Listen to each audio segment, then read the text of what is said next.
दर्शकों, स्पॉटलाइट की इस कड़ी में हम चर्चा करेंगे लॉकडाउन के दौरान दुकानदारों, व्यापारियों, मैन्युफैक्चरर और छोटे या बड़े उद्योगों के प्रभावित होने की बहुत सी समस्याएं सामने आ रही हैं। और इस विषय पर बातचीत करने के लिए हमारे स्टूडियो में मौजूद है देवेंद्र अग्रवाल जी। देवेंद्र अग्रवाल जी, आपका बहुत बहुत स्वागत है। मैं देवेंद्र अग्रवाल जी के बारे में बता दूं कि वो लायंस क्लब दिल्ली नॉर्थ शक्ति के प्रेसिडेंट हैं, confederation of all India trader association के वो वाइस प्रेसिडेंट भी रहे, अंतर्राष्ट्रीय व्यापार संगठन अंतर्राष्ट्रीय अग्रवाल सम्मेलन में भी वो प्रधान हैं और उनका ताल्लुक अब भारतीय व्यापार मंडल से भी है। तो समस्याएं बहुत सी हैं। तो देवेंद्र अग्रवाल जी, लॉकडाउन के दौरान जिस तरह से अर्थव्यवस्था देश की प्रभावित हुई, हर छोटा बड़ा दुकानदार या बड़ा निर्माता, उसे बहुत सी समस्याएं आई। इस समस्याओं से उबर पाना क्या बहुत जल्दी संभव होगा? देखिए, ये एक ऐसा फेज सामने आया है जिसका कभी किसी ने कंप्लीट कल्पना भी नहीं करी थी। खासकर इससे हमारा व्यापारी वर्ग बहुत ज़्यादा प्रभावित हुआ है। लगातार 2.5-3 महीने तक बंद रखना अपने प्रतिष्ठानों को, दुकानों को, ये एक बहुत बड़ी समस्या है।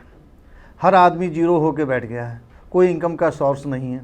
व्यापारियों के साथ सबसे बड़ी समस्या ये है, उनके साथ खर्चे लगे हुए हैं, उनकी दुकानों के किराए हैं, एम्प्लॉयज़ की सैलरीज है, स्टॉक दुकानों में भरा हुआ है जिसका कोई सेल नहीं है। तो उनको तो हर तरह से मॉनेटरी लॉस तो बहुत ज़्यादा उठाना पड़ रहा है, जिसकी भरपाई अभी शीघ्र संभव तो नहीं है, लेकिन होगी ज़रूर। अब मेरा अपना अंदाज़ा है कम से कम 5-6 महीने अभी और लग सकते हैं पूरी तरह रिकवर होने में। हालांकि आज दुकानें खुल गई हैं, मार्केटें खुल गई हैं, लेकिन ग्राहक गायब है। जो सेल पहले 100% थी, आज उसमें 25% भी सेल कहीं पर नहीं है। एसेंशियल कमोडिटीज़ में मैं कह सकता हूँ कि कुछ सेल्स रिकवर हो रही है, लेकिन अन्य वस्तुएं जो कि ज़रूरी नहीं हैं उनकी सेल बहुत डाउन है। व्यापारियों के खर्चे पूरे नहीं हो रहे हैं और ग्राहकों में भी थोड़ा सा एक डर बैठा हुआ है कि मार्केट में जाएं ना जाएं। लेकिन इस संबंध में मैं देश के सभी ग्राहकों से ये अपील करना चाहूँगा कि हमारी मार्केटें जो खुल गई हैं पूरी तरह से सैनिटाइज हैं, उनके लिए सेफ़ हैं, वे निसंकोच बिना डरे मार्केटों में आएँ और ख़रीदारी करें। देवेंद्र जी, केंद्र सरकार ने और ख़ासतौर पर वित्त मंत्रालय ने समाज के हर क्षेत्र के लिए कोई ना कोई पैकेज अनाउंस किया है, चाहे वो लघु एवं सूक्ष्म उद्योग हों या छोटे दुकानदार हों या छोटे निर्माता हों, प्रवासी मजदूरों तक के लिए उन्होंने मनरेगा के तहत रोजगार उपलब्ध कराने की एक योजना तैयार की है। क्या इन सब जितने पैकेज दिए हैं, क्या सीधा लाभ एक दुकानदारों को या मैन्युफैक्चरर को मिल रहा है? देखिए, गवर्नमेंट ने 20 लाख करोड़ रुपये का पैकेज दिया ज़रूर है और उन्होंने तो अपनी तरफ से कोशिश की है कि समाज के हर वर्ग को उसका लाभ मिले। लेकिन ये मैं बड़े अफसोस के साथ कहूँगा कि हमारे छोटे दुकानदारों को उसका लाभ नहीं मिल पाया। कहीं भी किसी भी स्तर पर कोई भी दुकानदार इतना लाभान्वित नहीं हुआ है। सरकार ने कहा है मोनिटोरियम कर देंगे, 6 महीने तक आपको ब्याज नहीं देना, वो कोई सोल्यूशन नहीं है। आप लोन ले सकते हो, लोन लेना कोई सोल्यूशन नहीं है, लोन आखिर देना तो पड़ेगा ही। तो किसी भी तौर पर डायरेक्टली जो मैं कह सकता हूँ कि व्यापारियों को उससे कोई लाभ नहीं पहुँचा है। अच्छा, व्यापारी इस संकट की स्थिति में सरकार से क्या अपेक्षा रखते हैं कि क्या होना चाहिए उनके लिए? व्यापारियों की अपेक्षाएं बहुत हैं, कई विषय हैं। जैसे मेनली विषय है इंटरेस्ट माफ़ होना चाहिए। जो ये लॉकडाउन के कम से कम लॉकडाउन के पीरियड का इंटरेस्ट तो माफ़ होना ही चाहिए, क्योंकि दुकानें खुली नहीं, कोई इनकम का सोर्स नहीं है। दूसरे, बिजली के बिल गवर्नमेंट की तरफ से और उनकी मिलीभगत से और बिजली कंपनियों से जितने भी फिक्स चार्जेज हैं बिजली के बिलों में बड़े हैवी हैं और लगाए जा रहे हैं, जबकि हमारी दुकानें खुली नहीं, सब काम बिल्कुल बंद रहा, कोई बिजली यूज भी नहीं हुई। उनकी तरफ से एवरेज बिलों में भेजे जा रहे हैं, सबको बहुत मोटे मोटे बिल दिए जा रहे हैं, लेकिन ये गलत है। अच्छा, एक बात बताइए, आपने कहा कि अभी स्थिति सामान्य होने में 5-6 महीने का समय लग सकता है। ग्राहक आता नहीं है, डिमांड बढ़ नहीं रही, डिमांड नहीं बढ़ेगी तो उत्पादन भी तेजी नहीं आएगी। तो ऐसी स्थिति में मनी का जो सर्कुलेशन है वो एक तरह से अवरुद्ध हो गया है, उसमें हर्डल्स आ गई है।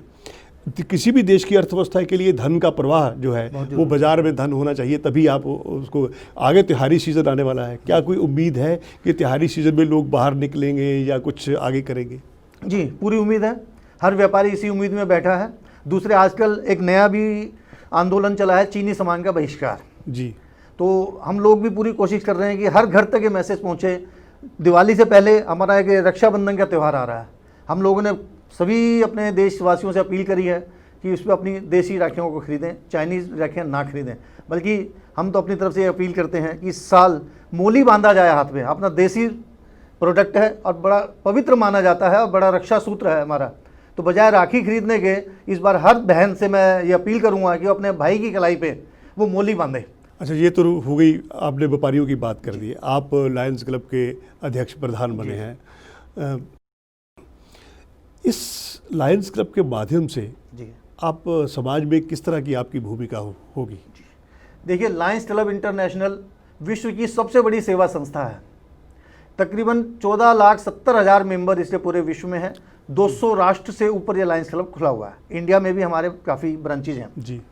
और ये एक ऐसा मंच है जिसमें जिस आदमी में जितनी भावना है सेवा करने की, वो इस पर आके अपनी जो उसकी मन की इच्छा है कि मैं एक सेवा करूं, इस पर पूरी कर सकता है।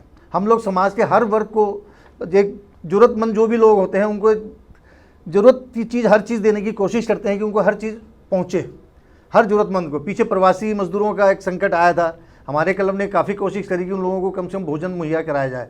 हम लोग अपने क्लब के सदस्यों के साथ बॉर्डर लाइन पे जाते थे जी। वहाँ बॉर्डर पे जो लोग जाते हैं उनको खाना प्रोवाइड करते थे, चप्पलें हमने प्रोवाइड करी। नंगे पैर चल रहे थे वो लोग, देखा नहीं गया हमसे, परेशानी तो आई।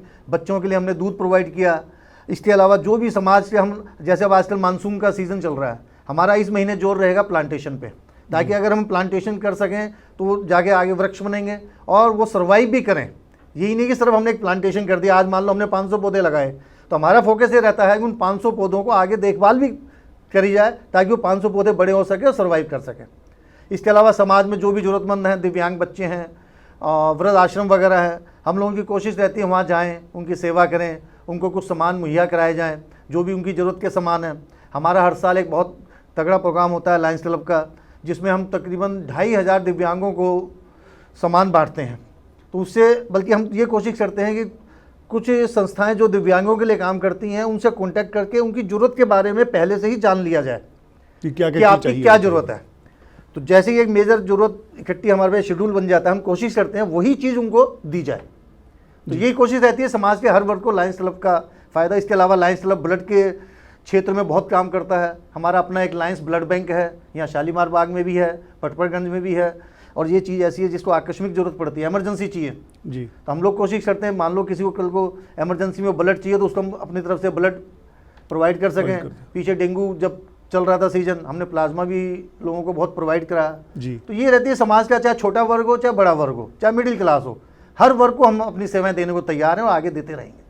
देखिए देवेंद्र जी, अग्रवाल समाज जो है, अग्र समाज जिसे हम कहते हैं, उसकी समाज सेवा के मामले में बहुत बड़ी भूमिका है। बिल्कुल सर। बहुत से संस्थान चलाए जा रहे हैं, क्योंकि आप अंतर्राष्ट्रीय अग्रवाल महासम्मेलन से जुड़े हुए हैं, राष्ट्र में आपकी सेवाएं जो है वो संस्था काम कर रही है, उसके बारे में हमें बताइए। देखिए, सेवा के क्षेत्र में अग्रवाल समाज सदियों से आगे चला आ रहा है। आप कहीं भी किसी भी तीर्थ स्थान पर जाइए, सबसे ज़्यादा धर्मशालाएँ आपको अग्रवाल समाज की ही मिलेंगी। धर्मशाला के अलावा लंगर, डोनेशन, ये सब अग्रवाल समाज इस मामले में बहुत आगे है जी। हमने अभी तकरीबन 1.5 साल हो गया एक अंतर्राष्ट्रीय अग्रवाल सम्मेलन, एक संस्था का हमने रजिस्टर्ड संस्था है, उसकी स्थापना करी है। मैं दिल्ली NCR देखता हूँ जी। और हमारा इसमें मेन चीज़ यही हमारा दी है, समाज के कमज़ोर वर्ग के जो लोग हैं और उनके जो बच्चे हैं, हमारा 2 ही चीज़ों में ज़्यादा मेन फोकस है। जो समाज के कमज़ोर वर्ग के बच्चे हैं उनकी एजुकेशन में हम लोग उनकी सहायता करें। इसके अलावा जो भाई कमज़ोर है, मान लो आज उसके बाद नौकरी नहीं है, हम कोशिश करते हैं हमारे अग्रवाल समाज के जितने भी प्रतिष्ठान हैं, फैक्ट्रीज हैं, उनमें उन लोगों को प्रेफरेंस दिया जाए कि उनको नौकरी पहले मिले जी। और इसके अलावा अपने मिलजुल के भाईचारा को डेवलप करना है। और एक सबसे बड़ी कमी मैं ज़रूर कहूँगा इस मामले में कि हमारे अग्रवाल समाज में दिखावे का बहुत प्रचलन है। मैं इस चैनल के माध्यम से पूरे विश्व के सभी अग्रवालों से ये अपील करूँगा कि उस दिखावे का त्याग करें। मेरा तो मेन नारा यही है, विश्व के सभी अग्रवालों को एक मंच पर लाना, यही है अंतर्राष्ट्रीय अग्रवाल सम्मेलन का नारा।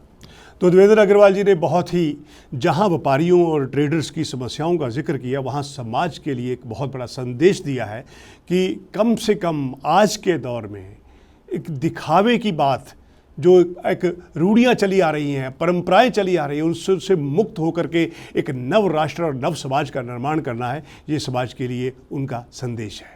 तो देवेंद्र अग्रवाल जी, स्टूडियो में आने के लिए आपका बहुत बहुत धन्यवाद। बहुत बहुत आपका भी धन्यवाद।